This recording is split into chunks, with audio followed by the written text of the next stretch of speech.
सो hey guys, तो आज की इस वीडियो में मैं आपके लिए chapter 1 computer networks class 10 Sheba का इस चैप्टर से लिए मैं कुछ इंपॉर्टेंट क्वेश्चन लाया हूँ आपके लिए, ताकि आपके एग्ज़ाम में हाफिली में काफ़ी हेल्प हो जाए।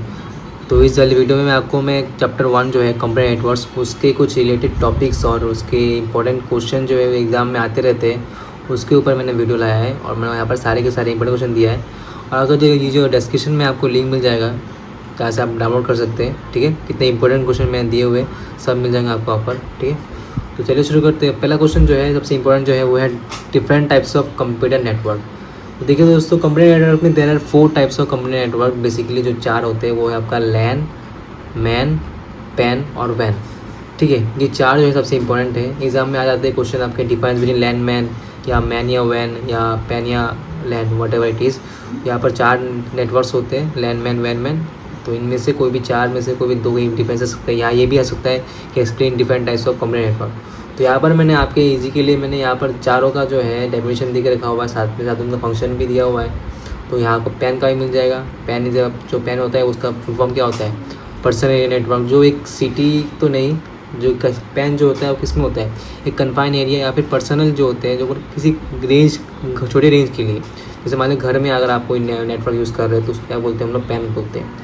नेक्स्ट आपका लैन। लैन जो होता है आपका लोकल एरिया नेटवर्क होता है, ठीक है। जिसमें लिखा हुआ है it is frequently use network. LAN is a computer network that is connect computer through a common communication path contain within limited area that is locally, ठीक है। तो ये लोकली मतलब एक बिल्डिंग तक सीमित रहता है, स्प्रेड अक्रॉस बिल्डिंग और ए सोसाइटी। सोसाइटी तो नहीं बोलेंगे, उन्हें बिल्डिंग ही बोलेंगे। सोसाइटी अगर आ जाता है तो वो थोड़ा सा मैन टाइप हो जाता है।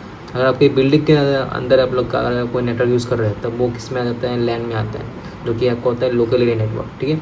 इसका रेंज तो है आपका पैन से ज़्यादा है, पर डाटा ट्रांसफर रेट जो होता है, data transfer rate of pan जो है सबसे ज़्यादा है। क्योंकि जितना रेंज छोटा होगा उतना जो आपका ट्रांसफर रेट वो ज़्यादा पड़ता है, ठीक है। जितना आपका रेंज बढ़ेगा उतना ट्रांसफर रेट कमता है। ये इन्वर्सली प्रोपोर्शनल होता है। तो यहाँ पर जो लैन जो है आपका, इसमें ये लिमिटेड होता है कि एक बिल्डिंग तक, ठीक है। और इसका जो रेंज है वो एज़ कम्पेयर टू पैन बड़ा होता है, लार्जर देन पैन। और उसके बाद आपका वैन। वैन जो है वो होता है आपका वाइड एरिया नेटवर्क। उससे पहले मैं आ जाऊँगा मैन में, ठीक है। मैन के बाद आता है वैन। तो मैन होता है आपका metropolitan area network. Metropolitan area network मतलब जो कि आपका एक सिटी और टाउन के अंदर स्प्रेड होता है, ठीक है। ऐसा नेटवर्क जो कि सिटी और टाउन में स्प्रेड होता है उसको बोलते हैं हम लोग मैन। तो मैन में आप क्या जाते हैं, टेलीविजन जो है टाटा स्काई, डिश टीवी, फिर आपका जो भी आपका केबल टेलीविज़न होता है ना, केबल कनेक्शन, ये सब का जो नेटवर्क होता है वो होता है आपका मैन में आता है, ठीक है। तो मैन में आप क्या करते हैं, डिफरेंट किसी भी सिटी एरिया में, सिटी या फिर टाउन में आपका जो नेटवर्क है वो स्प्रेड होता है, ठीक है।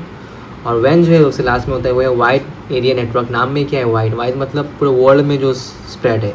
जैसे कि आपका ATM मान लीजिए, SBI ATM, ठीक है। ATM जो है, ATM आपका एक पूरे वर्ल्ड में स्प्रेड होता है, ठीक है। वो वर्ल्ड में है या फिर पूरे कंट्री में है। तो जैसे ऐसा नेटवर्क जो एक ज्योग्राफिकल एरिया में स्प्रेड है, the network which is spread across geographical area such as building,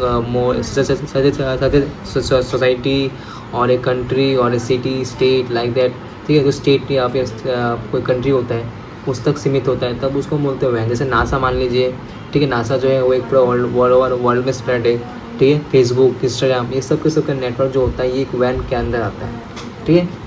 next question जो बहुत ज़्यादा इंपॉर्टेंट है वो है आपको why host name should not be use to identify computer network. ये काफ़ी इंपॉर्टेंट क्वेश्चन है दोस्तों। यहाँ से आपको ये क्वेश्चन का हर बार आपके एग्जाम में आता है। होस्ट नेम जो है, सबसे पहली बात जो है, होस्ट नेम जो है वो आपका क्या होता है? Name of the computer. आपका जो कंप्यूटर का नाम होता है वही क्या है? होस्ट नेम है। तो name of the computer is known as host name, ठीक है। तो अगर कंप्यूटर का जो नाम है वो आप इजीली चेंज कर सकते हैं, है कि नहीं? तो आपका जो कंप्यूटर का नाम है इजीली चेंज कर पाएंगे। और आप चाहे तो मल्टीपल होस्ट जो है, मान लीजिए कंप्यूटर, मल्टीपल कंप्यूटर जो है उसका नाम सेम हो सकता है। मान लीजिए मेरा कंप्यूटर का नाम रोहित है, हो सकता है और एक पर्सन है जिसका नाम भी रोहित है, तो हो सकता है वो भी अपना नाम, कंप्यूटर का नाम क्या रहेगा? रोहित रहेगा। तो different host can have the same host name, ठीक है। डिफरेंट होस्ट या कंप्यूटर का जो होस्ट नेम है वो सेम हो सकता है। और होस्ट नेम को बहुत ईजीली चेंज किया जा सकता है। इसलिए क्या होता है, हम लोग होस्ट नेम को एज ए आइडेंटिफाई करने के लिए कंप्यूटर में, नेटवर्क में हम लोग यूज़ नहीं करते। होस्ट नेम से काफ़ी अच्छे से आते हैं। जैसे आपका IP एड्रेस आता है, मैक एड्रेस आता है, तो ये सब काफ़ी अच्छा है कि वो लोग यूनिकली आइडेंटिफाई करते हैं कंप्यूटर को, ठीक है। क्योंकि आपका जो IP एड्रेस है वो हर एक कंप्यूटर का अलग होता है। इवन आपका जो जितने भी डिवाइस होते हैं, कंप्यूटर नेटवर्क जितने भी है, जितने भी मोबाइल फ़ोन, ये सब का जो नेटवर्क है हर किसी का आईपी एड्रेस अलग होता है, लेकिन होस्ट नेम जो है वो सेम हो सकता है, ठीक है। उसका तो क्वेश्चन आपका पीओपी एसएमटीपी, ये कभी ये क्वेश्चन काफ़ी इंपॉर्टेंट है एग्जाम पॉइंट ऑफ व्यू में। जैसे POP stand for post office protocol and SMTP stand for simple mail transfer protocol, ठीक है। तो पीओपी जो होता है वो आपका डिज़ाइन किस लिए किया गया है, ताकि आप कोई भी मैसेज को रिसीव कर सके, ठीक है। तो रिसीव इनकमिंग ईमेल्स, तो उसके लिए हम लोग पीओपी यूज़ करते हैं, और एसएमटीपी यूज़ करते हैं हम लोग कोई मैसेज भेजने के लिए। तो SMTP use for send outgoing emails. तो एसएमटीपी जो है वो मैसेज भेजता है और पीओपी जो है वो मैसेज लेता है, ठीक है। उसके बाद ये क्वेश्चन भी काफ़ी इंपॉर्टेंट है, डिफाइन टीसीपी, ये एग्जाम में आ जाता है, ठीक है। टीसीपी जो फुल फॉर्म होता है ट्रांसमिशन कंट्रोल प्रोटोकॉल, ये connection oriented protocol for communication that helps in the exchange of message between different device over the network, ठीक है। ये किसी भी मैसेज को एक सोर्स कंप्यूटर से डेस्टिनेशन कंप्यूटर में भेजता है, और इसको जब वो मैसेज को भेजता है वो इस मैसेज में क्या करता है, कन्वर्ट कर देता है पैकेट्स में, ठीक है। That message is converted into packets for the source computer and then goes to the destination computer. After it goes to the destination computer then it reassemble back to that particular file. जब वो चला जाता है उस file उस computer के अंदर जहाँ भेजना है उसको डेस्टिनेशन कंप्यूटर में, तो वहाँ पर जाकर फिर से वो फाइल बन जाता है, लेकिन उससे पहले वो एक पैकेट के फॉर्म में आ जाता है। तो ये सब करते कौन है, टीसीपी और आईपी करता है, ठीक है। आईपी भी इसके साथ रहता है, टीसीपी के साथ आईपी भी आता है जो इसको हेल्प करता है, ठीक है। फिर question what is the syntax of ping, ये क्वेश्चन भी 1 मार्क का आता है, ये कई बार बहुत बार आ गया है। इसका आप इसको हल्के मत लीजिए, ये क्वेश्चन आ जाता है, बहुत लोग इसको नहीं कर पाते। इसका आंसर है आपका टारगेट, सिंटैक्स जो है पिंग का वो है पिंग टारगेट होस्ट, ठीक है। इतना बस आपको याद करना है, याद कर लेना।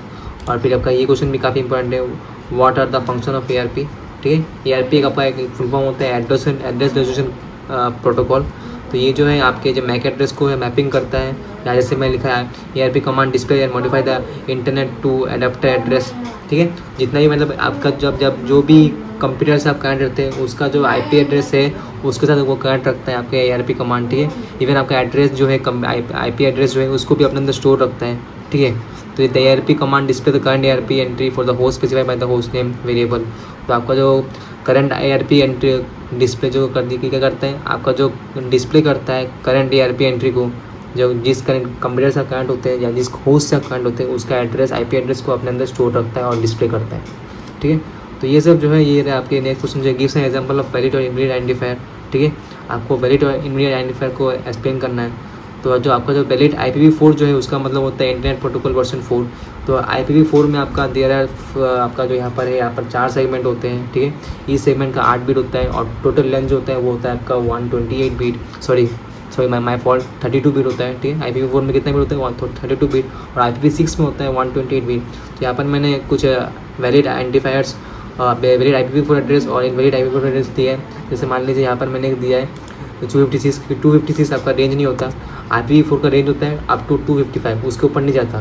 तो यहाँ पर जितने अगर आपने कोई भी किसी में देख लिया 257 लिखा हुआ है तो समझ जाना कि वो जो IP एड्रेस है वो क्या है, रॉन्ग है, ठीक है।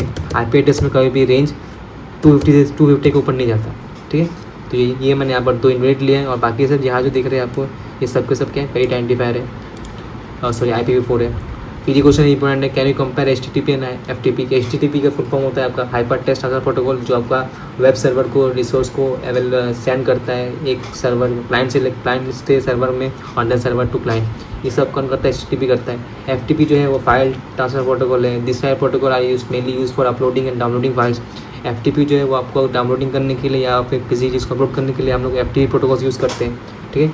आप थोड़ी यहाँ से पढ़ लेना, ठीक है। और मैं नेक्स्ट वीडियो में और नेक्स्ट वीडियोज़ में मैं और भी इंपॉर्टेंट क्वेश्चन लेके आऊँगा। आज के लिए इतना ही रहेगा, और जितना भी क्वेश्चन होगा मैं बाद में और भी लेके आ जाऊँगा। तो होप आपको वीडियो अच्छा लगा, और वीडियो अच्छा लगा तो प्लीज़ लाइक करना। So thank you for watching.